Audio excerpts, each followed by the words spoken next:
నమస్తే, నేను మీ సిఎస్ రావు. దేశవ్యాప్తంగా రాజకీయాలు మారిపోతూ ఉన్నాయి. ఇండియా కూటమి విచ్ఛిన్నం కాబోతుంది అని చెప్పి వినిపిస్తున్నాయి. నితీష్ కుమార్ జల్లకి చేసినట్టు కూడా తెలుస్తుంది. దీని మీద పూర్తి వివరాలు తీసుకునే ప్రయత్నం చేద్దాం. దేశ రాజకీయాల్లో అలాగే రాష్ట్ర రాజకీయాల్లో జరుగుతున్న మార్పులు ఏంటి అనేది ఇంటరాక్ట్ చేయడానికి ప్రయత్నం చేద్దాం. ప్రస్తుతం మనకి వెంటపాటి పుల్లారావు గారు లైవ్ లో ఉన్నారు. నమస్తే అండి పుల్లారావు గారు. నమస్కారం రావు గారు.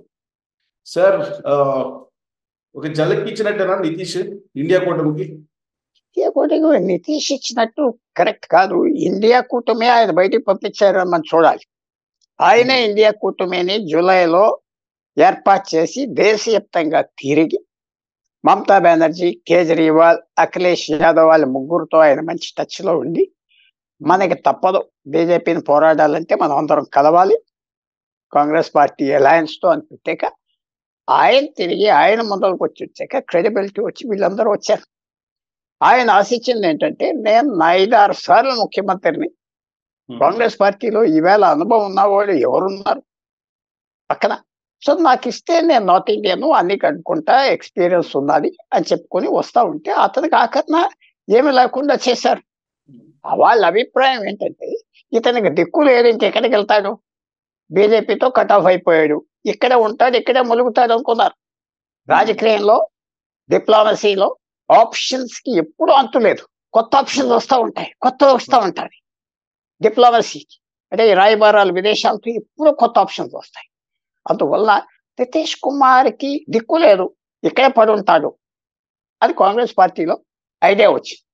లాలూ ప్రసాద్ కూడా అలాగే అనుకున్నాడు.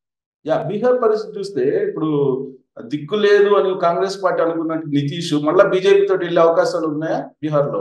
1000%. ఎందుకంటే రాజకీయంలో అతను సర్వైవ్ అవ్వాలి కదా, అవమానంగా ఎందుకు పోవాలి. ఆయన 1000% వెళ్తాడు నిన్న. తర్వాత మీరు విషయం వచ్చి కర్పూరి ఠాకూర్ కి భారత రత్న సడన్ గా ఇచ్చారా? అదేదో నరేంద్ర మోడీ నిద్రలో లేచి 1977లో ఉన్న బీహార్ ముఖ్యమంత్రి 2 సార్లు చేశాడు. సంవత్సరం ఒకసారి, 2 సంవత్సరాలు ఒకసారి, ఒక 6 నెలలు ఒకసారి. ఆయనకి ఏంటంటే బీహార్కి ఇదంతా ప్లాన్. ఎప్పుడైతే రామ్ మందిర్ అయిపోయిందో, ఎప్పుడైతే దాని ముందర జనవరి మీటింగ్ లో నితీష్ కుమార్ కి చైర్మన్ ఇవ్వలేదో, ఇండియా లెస్ చైర్మన్ మల్లికార్జున ఖర్గే పెట్టి నీకు కన్వీనర్ ఇస్తా అన్నాడు. ఎలా ఒప్పుకుంటాడు? మల్లికార్జున ఖర్గే కంటే నేను 10 రెట్టింపులు సీనియర్ అన్నాడు. నేను ముఖ్యమంత్రి ఎప్పుడు అవ్వానో ఆయన అవ్వాడా, నాకు ఇలా చెప్తా అని బాధపడ్డాడు. కరెక్ట్, ఎవరు బాధ వాళ్ళకి. సో గుడ్ బై అన్నాడు. ఇదంతా కర్పూరి ఠాకూర్ బీహార్ బ్యాక్వర్డ్ క్లాస్, ఇదంతా ప్లాన్ చేసి వచ్చింది. అలాగే అనౌన్స్ చేశారు భారత రత్న ఆయనకి. భారత రత్న అనౌన్స్ చేసాక చాలా మంచి పని చేశారు, ఇంకేమున్నది అని బయటకు వస్తారు. తర్వాత లాలూ ప్రసాద్ కూడా ఆయనకి ఏదో నీకు చేసేస్తావు, ఇండియా అలయన్స్ చైర్మన్ గా నా మాట చలామణి అవుతాదని ఆయన అనుకున్నాడు. ఆయనకి ఏం చలామణి అవ్వలేదు కదా. కాంగ్రెస్ పార్టీ అని అస్సలు లెక్క పెట్టలేదు. ఎందుకంటే నీకు దిక్కు లేదని. నిజంగా లాలూ ప్రసాద్ కాంగ్రెస్ పార్టీ తప్ప దిక్కు లేదు. కాంగ్రెస్ పార్టీ ఉన్న 89% ఓట్లు ఆయనకు ఉపయోగపడుతున్నాయి బీహార్. నితీష్ కి దిక్కు లేదు అన్నది, నితీష్ వెళ్ళిపోయాడు అన్నది వాళ్ళు గెంటేశారు. అందువల్ల ఆయన డిజాల్వ్ చేస్తారా, లేదంటే జేడీయూ నుంచి ఏదో కొంతమంది ఎమ్మెల్యేలు వెళ్తే ఆర్జేడీ ప్రభుత్వాన్ని ఏర్పాటు చేసింది బీహార్ లో అంటున్నారు, అలాంటి పరిణామం ఉంటుందా? ఏమీ ఉండదు. నేను అనుకుంటున్నా ఆయన ముఖ్యమంత్రిగా కంటిన్యూ అవి అనుకుంటున్నాను. రేపు ఇలాగ అవ్వలేదంటే మీరు ప్రశ్నిస్తే పోవద్దు. ఎందుకంటే ఆప్షన్స్ ఎన్నైనా ఉన్నాయని ఇప్పుడే అన్నాను కదా, ఏదైనా జరగవచ్చు. కానీ ఆయన సింపుల్ గా ముఖ్యమంత్రి ఉంటాడు, ఓట్ ఆఫ్ కాన్ఫిడెన్స్ అంటాడు. ఆర్జేడీ వేస్తే పోతారు. అందువల్ల అదొక ఆప్షన్. రెండో ఆప్షన్ ఏంటంటే ఆయన రిజైన్ చేసి ఎవరో షెడ్యూల్ కాస్ట్ నో, బ్యాక్వర్డ్ క్లాస్ నో పెట్టి ఆయన నువ్వు ముఖ్యమంత్రిగా ఆయన కొత్త ఆయన చేసి పక్కన ఉంటాడు. 3 నెలలే కదా, అది కూడా చేయొచ్చు. ఏదో పదవి కోసం చేసినట్టుగా కాకుండా అది ఇచ్చింది. సో బీజేపీ వాళ్ళు కొంతమంది మాట్లాడుతూ డోర్స్ క్లోజ్ అయిపోయినాయి, ఈసారి నితీష్ కి బీజేపీ తోటి సంబంధాలు ఉండవు అని చెప్పి అంటున్నారు. అది నమ్మొచ్చేసింది. ఇప్పుడు రాజకీయంలో అలాగనుకుంటే కష్టం. మనం ఇప్పుడు కేసీఆర్ కి కాంగ్రెస్ కి కనెక్షన్స్ రావా, లేకపోతే కేసీఆర్ కి బీజేపీకి కనెక్షన్స్ రావా, ఎవరు చెప్పలేం కదా. పరిస్థితులు ఎలాగొస్తాయి. ఎప్పుడైతే బీహార్ గవర్నమెంట్ కనుక ఇబ్బందిలో పడితే నరేంద్ర మోడీకి 3వ టర్మ్ ఖాయం. ఆంధ్రాలో 1 ఓటు వచ్చినా రాపోయినా, తెలంగాణలో 1 వచ్చినా రాపోయినా, ఇది మిగిలింది గట్టిగా ఉత్తర భారత్ లో వ్యతిరేకంగా ఉన్నది బీహారే బీజేపీకి వ్యతిరేకంగా. 2019లో 39 ఎంపీలు వచ్చారు 40లో బీజేపీ కూటమికి. ఒకటి 10 వస్తాయా 15 వస్తాయని తిరిగేది, నితీష్ వచ్చేస్తే మళ్ళీ స్వీప్. అందువల్ల తెలంగాణలో ఏదో మీరు ఇచ్చారు, ఆంధ్రాలో అతను ఇచ్చాడు అక్కర్లేదు, ఇప్పుడు వాళ్ళకి మెజారిటీ వస్తుంది. మెజారిటీ వచ్చాక మిగతా స్థానిక నాయకులు చేసేది ఏమున్నది? వాళ్ళు గుడ్ బై అంటారు, వచ్చి నిలబెడతారు లైన్ లో. ఢిల్లీ సీఎం కేజ్రీవాల్, తర్వాత పంజాబ్ సీఎం ఆయన ఈ ఆప్ వాళ్ళు ఇద్దరు కూడా రివర్స్ అయ్యారు కదా, అలాగే మమతా బెనర్జీ రివర్స్ అయ్యారు. దీంతో ఇండియా కూటమి క్లోజ్ అయిపోయినట్టునే, ఇంకేమన్నా బతికుండే అవకాశం అవలేదు. ఇప్పుడు వాళ్ళని పూర్తిగా కాంగ్రెస్ పార్టీ అకామిడేట్ చేస్తారు, వాళ్ళకి కావాల్సింది చేస్తారు. ఎందుకంటే ఇంకా వాళ్ళ ముగ్గురు కూడా వెళ్ళిపోతే పంజాబ్, ఢిల్లీ, బెంగాల్ రాహుల్ గాంధీయే పాస్ చేసేయడం వస్తుంది. ఎందుకంటే ఆయన యాత్రలేంటి ఈ సమయంలో ఆయన ఒక్కడే తిరిగి అస్సాంలో, మేఘాలయలో, బెంగాల్లో, ఉత్తరప్రదేశ్, బీహార్, ఆయన మమతా బెనర్జీ, నితీష్ కుమార్, అఖిలేష్ యాదవ్ ఉన్న రాష్ట్రాలు. వాళ్ళకి స్థానం లేకుండా ఒంటరిగా తిరిగి నీ పాపులారిటీ పెంచుకొని వాళ్ళ మీద ప్రెషర్ తవ్వటానికే కదా. ఇది బీజేపీ మీద ప్రెషర్ కాదు, ఇది కూటమి మీద. నాకింత పాపులర్ సపోర్ట్ ఉన్నది, నాతో మీరు కూటమిలో ఉండాలి, లేకపోతే జాగ్రత్త, మైనారిటీలో ఎవరో ఏరని. సో ఇప్పుడు ఏం చేస్తాడంటే మమతా కావాల్సింది ఇచ్చేస్తా. కేజ్రీవాల్ ఏమంటున్నారు, నీకు ఢిల్లీలో సీట్లు కావాలా, ఇస్తా, కానీ నాకు గుజరాత్లో కావాలి, ఉత్తరాఖండ్లో కావాలి, హిమాచల్ ప్రదేశ్లో కావాలి, హర్యానాలో కావాలి. నాకు బలం ఉన్న చోట నీకు సీట్లు కావాలి, నీకు బలం ఉన్న చోట్ల నాకు సీట్లు ఇవ్వ, ఇదేం లెక్క అన్నారు. మమతా బెనర్జీ ఏముంటుంది, నీకు బెంగాల్లో 2, 3 ఇస్తా, నాకు అస్సాంలో 1, 2 మేఘాలయలో అక్కడక్కడ ఇవ్వాలి, నాకు అక్కడక్కడ బలం ఉన్నది, 3.5% ఓట్లు వచ్చి. సో అది దాని మీద కాంగ్రెస్ ఇంక ఒప్పించుకుంటారు. కాంగ్రెస్ ఏం చెప్పినా మమతా బెనర్జీ, అరవింద్ కేజ్రీవాల్కి ఒప్పుకుంటారు. నితీష్ కుమార్ వెళ్ళిపోతే తప్పదు.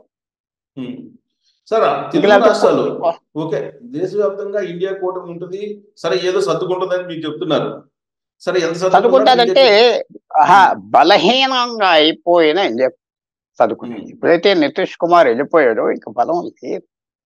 ఆ ఫల్క్రమ్, ఆ మధ్య రాయ పోయింది, గడపలో మధ్య రాయ పోయింది. నితీష్ కుమార్ కున్న చారిస్మా తక్కువ ఓట్లు పడినా అది వేరు, ఆయనకున్న ఇమేజ్. ఎప్పుడైతే బీహార్లో లేడో సిగ్నల్ వెళ్ళిపోయింది, ఇంకా అంతా ఇది అయిపోయింది. ఎలక్షన్ ఫార్మాలిటీ, మన జాగ్రత్త పడాలి. ఎలక్షన్ తర్వాత ఏంటి, ఎలక్షన్ తర్వాత ఓడిపోయి రాహుల్ గాంధీతో కూర్చోవాలా, లేకపోతే న్యూట్రల్ గా ఉండాలా మోడీతో, ఇప్పుడే ఆలోచన కూడా వస్తుంది కదా. ఎవరికైనా సర్వైవల్ ఇంపార్టెంట్ కదా. సార్ అయోధ్య రాముడు ప్రాణ ప్రతిష్ఠ తర్వాత మోడీ క్రాఫ్ బాగా పెరిగింది అనిపిస్తుందా? కొద్దిగా పెరిగింది, కొద్దిగా బాగా పెరిగిపోయింది వేసేస్తారు అన్నగాని తప్పకుండా కొద్దిగా పెరిగింది. ఆయనకి ఎవరైతే వేస్తా ఓట్లు వచ్చారో 2019లో వాళ్ళు గ్యారంటీగా ఈసారి వేస్తారు. వాళ్ళతో పాటు 5%, 1%, 2% కలిస్తే కలవచ్చు. కలిస్తే కాదు 20 మంది 100కి ఇస్తారు అంటలేదు. పెరిగింది, విశేషంగా పెరిగిపోయింది అన్నం, పెరిగింది. ఎందుకంటే ఇదేదో 500 సంవత్సరాలు బట్టి ఉన్నా తగు, ఆయన సెటిల్ చేశాడు అని ఒక విశేషంగా సైకాలజీ వచ్చింది అక్కడ. మోస్ట్ భారతదేశంలో అన్ని చోట్ల కట్టారా అని.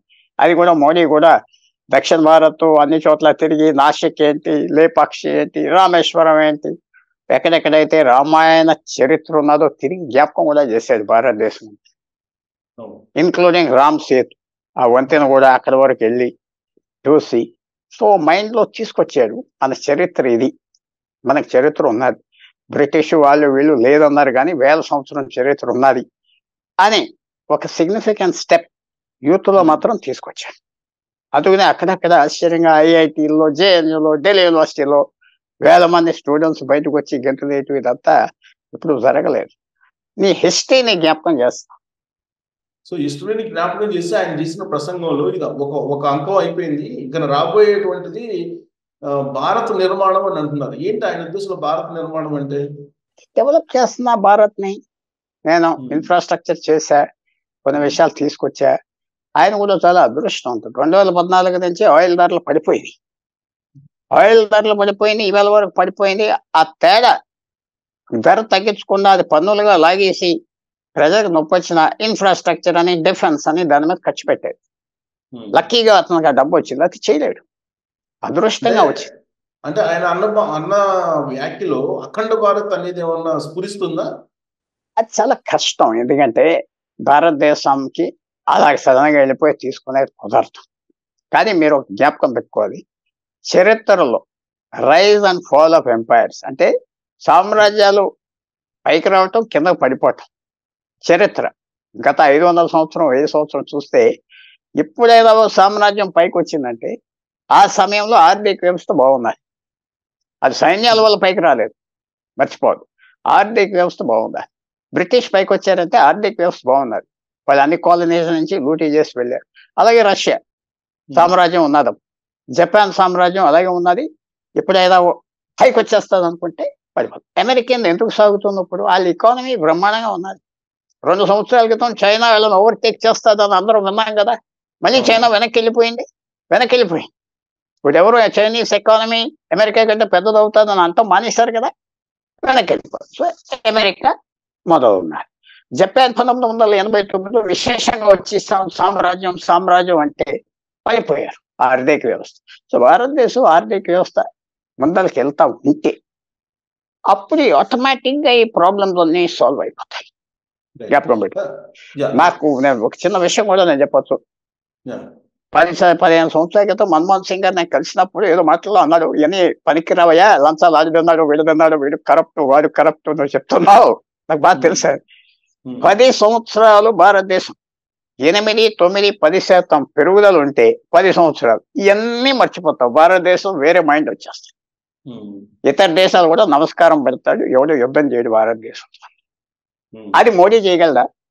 వచ్చే 5 సంవత్సరాలు ఆయనకు పవర్ వస్తాయి.